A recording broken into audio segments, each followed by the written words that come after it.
Today we're gonna make one of my personal favorites, which is the Alabama white sauce. So we've got a bunch of ingredients here and I'll mix these up for you. We'll start with the mayonnaise. We've got some apple cider vinegar, some horseradish, some Dijon, some lemon juice, some Worcestershire sauce,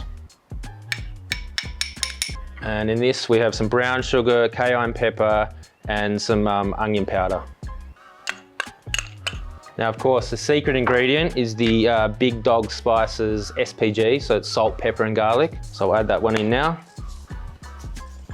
And it depends if you like hot or not, but if you do like a little bit of spice to your sauce, then we recommend some hot sauce. Frank's hot sauce is one of our favorites, so we'll put a little bit of this in. That's all the ingredients in there, and we'll just give it a nice mix. Really got to give it a good mix here, there's quite a few ingredients. Now this is great as a dipping sauce on burgers or my personal favorite, chicken wings. And there you have it. We've got some Alabama white sauce. Enjoy.